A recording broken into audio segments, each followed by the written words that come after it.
Kate Williams on how Britain got on the move after VE Day.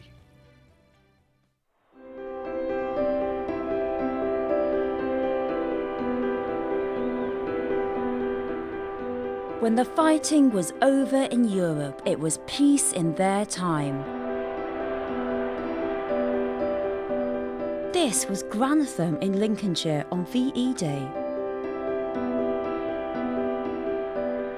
Throughout Britain, the war brought struggle and sadness over 6 years. So at the end, there was relief that the sadness might stop. It was on the radio and everybody started cheering and running about. We may allow ourselves a brief period of rejoicing. Joy with sadness, because they knew a lot of people were not coming back, but it was joy that it was over. We have never seen a greater day than this. It was lovely because nobody else would get killed and they would come home. But what were they coming home to? 1945. The soldiers were returning victorious. But when they did, they found a country that was clapped out and exhausted. It was the end of blackouts, the end of fear, and the start of what people hoped would be a brighter future. But if Britain was to flourish, we had to get on the move. And that meant we needed a transport system that worked.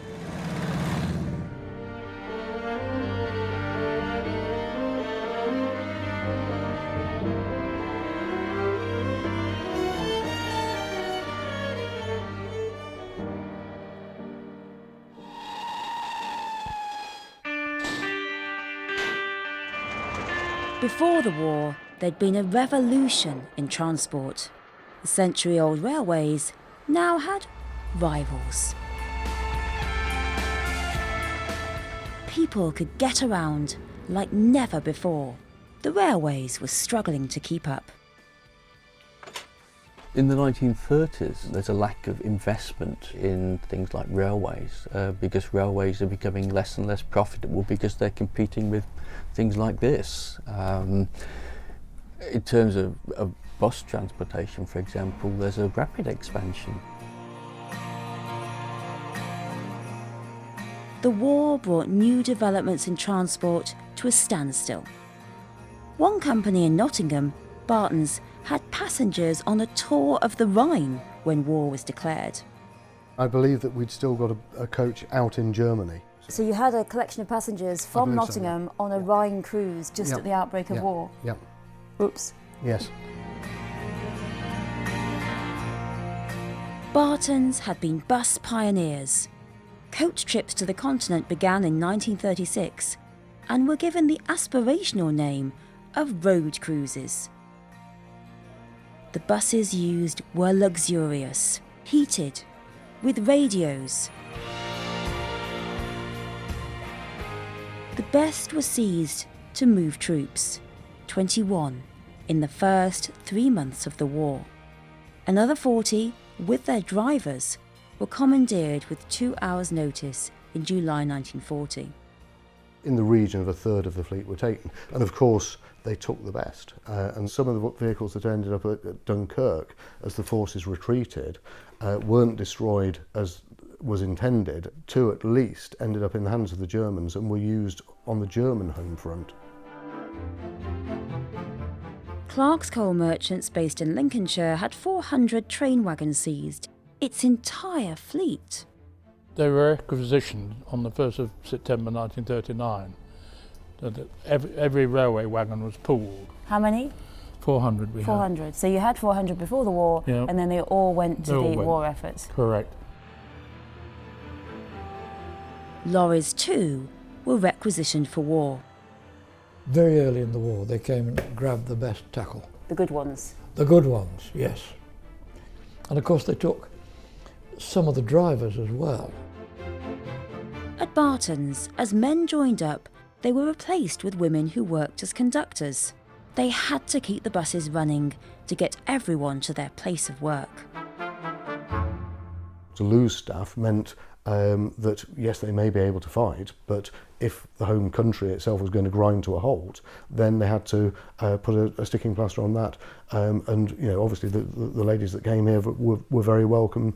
And I dare say at the time it was a novel experience for them because principally people stayed at home and it was the husband that's out working.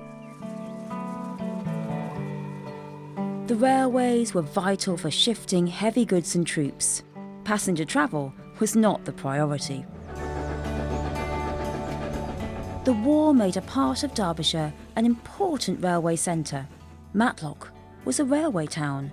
Darley-Dale and Roseley was where people worked. The railway at Roseley was the biggest employer in the area. Approximately 550 people were employed here. The tracks were a link from the coalfields of the Midlands to the factories that needed the coal in the northwest.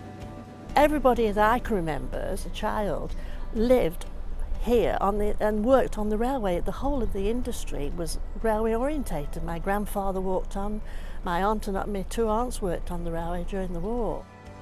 All I knew was railways, breakfast, dinner and tea. Arthur Gilbert's family all worked on the railways in and around Darley-Dale. His father was a driver during the war. Arthur was found to be colourblind, so couldn't follow the family tradition. At the start of the war, he was an engine cleaner. Nothing gave me more pleasure than when I heard that letterbox go one Thursday morning and it said you are about to become a soldier. So that was my end of my railway career. As on the buses, women did railway jobs when the men were called up. The husbands were away in the war and they worked out of Matlock Station. I had two aunts and they used to drive lorries. The female cleaners, and some of them did a lot of the labouring work as well, it kept the railway running. What changed things was the German bombing of the cities. Train crews were vital to keep the economy on the move. It was decided they would be far safer if they lived somewhere rural, away from the danger.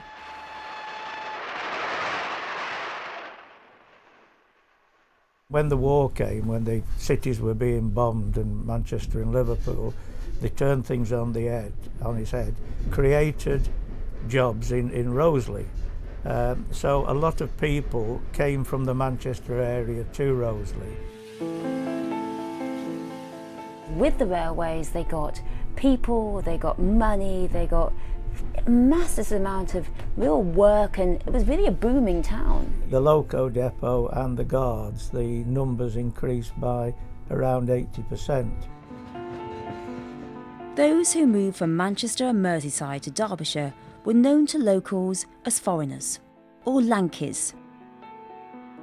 Even experienced train crews only gained respect on the tracks at Roseley if they worked hard. If they could do the job properly, then they was okay. But if they didn't, that my father used to say he couldn't fire a bloody chestnut roaster. Up goes that famous square-crowned bowler in salute. Around his car press the workers who admire him as much as he does them. It wasn't only railway staff who came. Churchill raised morale, visiting factories in bombed-out Sheffield. Some engineers from that city, who'd been making components for fighter planes, moved to Roseley to escape attack. The population of the area did increase considerably. Peace in Europe, a joyous time. Advance Britannia! Long live the cause of freedom! There was the freedom to party too. Dorothy Webster was 22 with 2 young children in Darley-Dale. They had a street party here. Everybody contributed. You had to kind of find stuff, everything you could. Yes, even the local shops, everybody contributed and whatever we could get hold of, really. The whole of Lincoln, it seemed to me, dancing round the stone bow in the middle of Lincoln, and I was allowed beer, which I hadn't been allowed before. As a special treat, we were all given a banana, which, of course, in those days was a rare commodity. The war may have been over at home, but there were soldiers who wouldn't be able to come back for 2 years. Among them was radio operator Arthur, who was posted to Austria. I was in Vienna when Derby County won the cup. In the police station, listening to an old wireless when Derby played Charlton and won the cup. The wheels of the post-war machine are getting up speed. The girls are wondering when the men are coming home to take their places in the post-war drive. You'd be faced with the fact that you'd got staff coming back, and they'd gone out of their way to keep in touch with staff through newsletters that were going out worldwide to the forces. The women made way, as they had done after the First World War. This time there were jobs found too for refugees who could not go home. Kazimierz Budzik was from a wealthy Polish family who fled the Russians and the Germans. He was a well-respected fighter pilot. He said at one time that he thinks he killed between 300 and 400 people. This is footage shot from the cockpit of his Spitfire.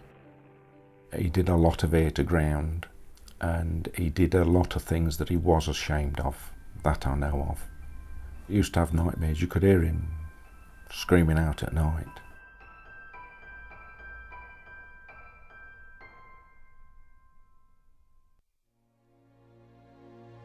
Awarded the highest bravery honour by Poland, he was stuck in Britain after the war and treated like an enemy.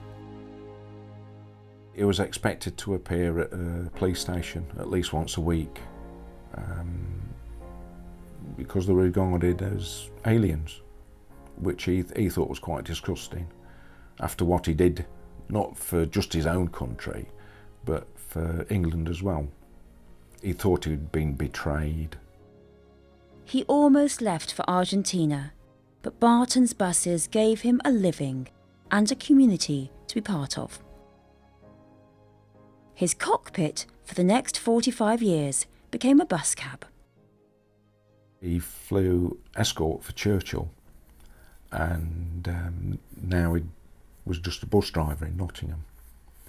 And it must be a big drop for them. But he didn't think that way. He didn't think that way at all. He was quite proud of working for Barton's. If we think about it now, we see troops coming back that have got terrible problems of the trauma of what they've seen. So the normality and how well it was reintegrated, I think it's an excellent testament to both them and the company.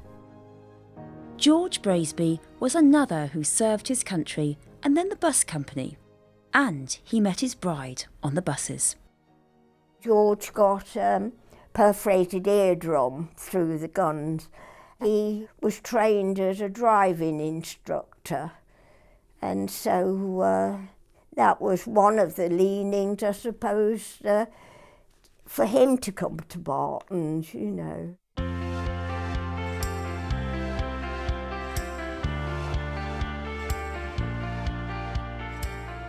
Hilda worked in the office. She and George fell for each other. It was nice. I mean, we sort of hit it off more or less straight away. In those first post-war years, it was tough. Demand for travel rocketed, double the pre-war journeys by 1948. But the bus fleets were worn out and fuel tax was tripled. No one could get petrol for their own cars, and therefore everyone was reliant on it. But what also happened is that it completely wore out all the machinery.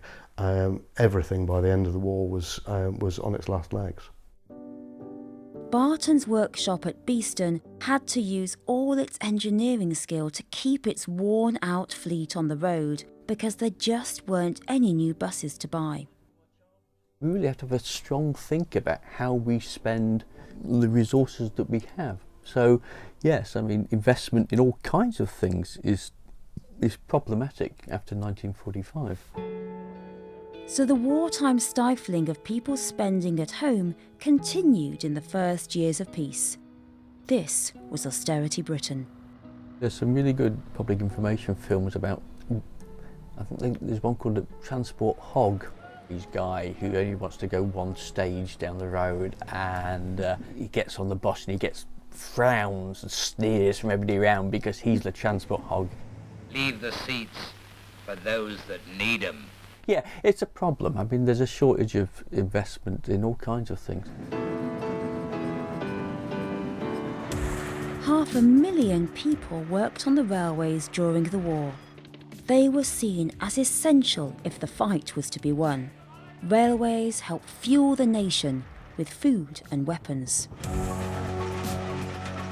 By 1945, though, the hard-used locomotives and rolling stock had been damaged by both bombs and lack of maintenance. Stations never got painted, everything was shuttered up. All these coaches that had carried thousands of troops. They didn't have engines and coaches that were in the right condition because they didn't do a great deal of maintenance during the war. The railway system, there's very little investment, so things which previously, for example in the case of rail, were problematic become even more problematic by the time you get to 1945.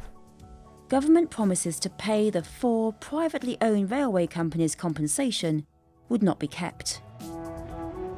And with the peace came a massive desire to travel. In 1945, the trains reached their peak of 1.4 billion journeys. The railways were at their height, and the only way was down. It was hard to stay optimistic. For families around the country, life in peacetime was still pretty bleak. Rationing continued. Which one's your father? The one in the middle with the hat on. Oh, he looks like he's in charge. Yes, well, he will be. If there's a queue, you joined it. Didn't know what you was going to get at the end of the queue, or if you was going to get anything. There were some ways around rationing, if you knew the right people. While some got their newspapers delivered by train, others got something more useful. Some homes in Darley-Dale were never short of coal after their meagre rations had run out. When the fireman was passing, used to pull the whistle to say they was throwing the coal out, what they'd got left, so everyone signal for everybody to go down. It makes, in some senses, for a grey existence. Rationing actually gets worse after the Second World War. So in 1946, for the first time ever, bread is rationed. In 1947, potatoes are rationed, something we didn't do during the war itself. I could go miles and miles on one of these, Father. So you should. There's 100 years of bicycle manufacture behind that model. Raleigh Cycle Works in Nottingham was a company which prospered after the war and reached its production peak. They were given favourable treatment to get what they needed to make bikes. A bicycle is a comfortable and cheap way of getting about. A great boon to man. The reason was the huge demand, not at home, but abroad. Sales overseas brought in currency which would help the economy grow. Once again, Raleigh is to the front. Their post-war models are ready and the managers meet and decide to hold at Nottingham the first post-war bicycle trade show, here to display the many new models that have been designed and created to suit everybody's needs. It's a major exporter for us, and particularly to the States. So it's earning us what we haven't got, which is hard currency, dollars. Britain is bereft of dollars. It wasn't just dollars. Any foreign currency earned would help our bankrupt nation. Instructions from His Majesty's government compel us to export a very substantial percentage of our output. The government had changed in July 1945. Churchill, the wartime coalition leader, was ousted in a Labour landslide. new Prime Minister Clement Attlee intended to shake up the transport system. The Labour Party's great victory shows that the country is ready for a new policy to face new world conditions. You could argue it's the first attempt at an integrated transport policy. The Labour government come in with a remit which says we will think about nationalising industries which are failing the national test of efficiency. So why was part of the road haulage industry on the government's nationalisation list? Perhaps because lorries were seen as a threat to the survival of the railways. The growth of road transport would inevitably lead to a decline in business for the trains. Life on the road in 1945 was tough. Inside the cabs it was noisy. They weren't comfortable either. They were as drafty as anything. There were no such thing as a cab heater. That didn't exist. There was no cab insulation, and for the heat wave there was no air conditioning. So yeah, it was primitive. Feet get pretty chilly on long drives, but their owners thaw out while they're getting something solid inside them. There was a lot of manhandling. The forklift truck was still way out in the future, so it was tough. Drivers from all over the country meet here to tuck into some solid grub and exchange a few tall stories about the speeds they've done and what they said to the cop on duty. Also, lorries were slower than trains. They were restricted in many ways by rules and regulations. The speed limit for lorries was only 20 miles an hour, a restriction in place until 1957. Those in the industry believed the limits were there partly to benefit the trains. Anything to slow down natural and healthy development of road haulage, the government were up for it. They didn't need any persuading. The haulage owners protested against plans for nationalising the industry. They ridiculed the government bureaucrats they thought would be taking over what they knew best. It was a period of great uncertainty. For coal distributors the Clarks, there was despair. Dennis's father, in effect, lost part of his business. Nationalisation of the mines and the transport system eventually snuffled out the private distributor as a coal merchant. And did you find that upsetting? I think he did, yes. In fact, we sold our London business in 1946 for that very reason. Just wasn't profitable anymore. He saw no reason to continue with it. I was a bit pig sick because I thought this was my future. There was a great swoop with nationalising. Anything that makes a profit was Clem Attlee's motto, we'll have it, that one should be government. They don't believe in private profit.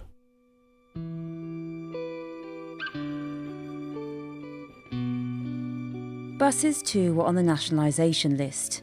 The minutes from Barton's boardroom showed they feared being taken over by the authorities, losing everything built up over almost half a century. And very high on the agenda is this word, nationalisation. It must have filled their hearts with dread. Well, I know it did, because it was, it's part of the family's folklore that the directors thought that their investment was going to go, their company was going to go, and their jobs would go with it. Bartons weren't chosen for public ownership and remained a private company. In the immediate years after the war, the road cruises resumed, despite all the restrictions. Indeed, within weeks of the war's end, Bartons were talking about expanding. Final section at the end of the minutes from 30th of May 1945 is about post-war traffic developments, and it says it was decided that the most vigorous steps should be taken for the recommencement and expansion of pleasure traffic in every direction as soon as this was allowed and becomes possible. So really, it's time to start the fun cruises again. It's time to go travelling. It is, and the word that I notice in particular there is allowed, and therefore it's quite clear that they weren't allowed any pleasure. in that period as far as taking the vehicles out.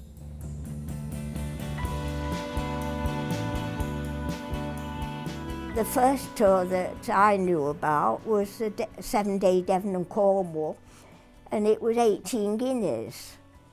And they picked people up at Huntingdon Street and various places along the route. So this is 1946, and the road cruises are off again. That's right. Within a year, they're straight back. They're straight back. So this one is going to Weston-super-Mare in the southwest for 4 days for £8. So the demand was already there to go on the road cruises. Well, I'm told that the demand was inexhaustible for anything that could be put on would sell out, and therefore they must have racked their brains to work out how to do it. Each passenger will be required to bring an emergency ration card. So even that, you need to bring your rations. And their own soap and towels. Yes, it's still privation. A lot of people had not travelled England earlier, before the war, except the, sort of the very rich people. So this one, where's this one going to? Oh, crikey. French Riviera and a visit to Monte Carlo. Sounds fantastic. Visit to Versailles. They were very high-end holidays. Fantastic.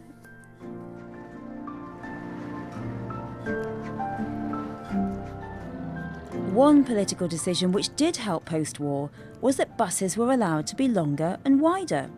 It meant new buses could carry more people, keeping the cost down or increasing the profits. Finally, the bigger buses made for export could be sold at home. This is a really snazzy bus from the 1940s, but at the time there were still horse-drawn drays on the roads, and British Rail were using 400 horses to deliver their parcels. After all, petrol was under ration and would be until the 1950s. Virtually the whole Barton's fleet was renewed in the 10 years after the war as bus travel surged to record levels. The number of passengers travelling by train fell away. They wouldn't return to 1945 levels until 2010. The writing was on the wall.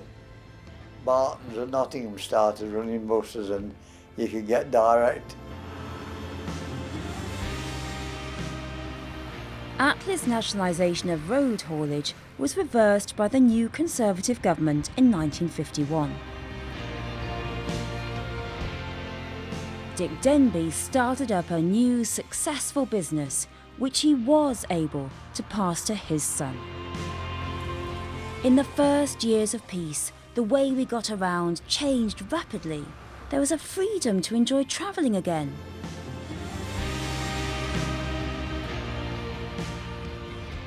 At first, the roads could cope with the traffic, but car use more than doubled in the decade after the war, and road building failed to keep up.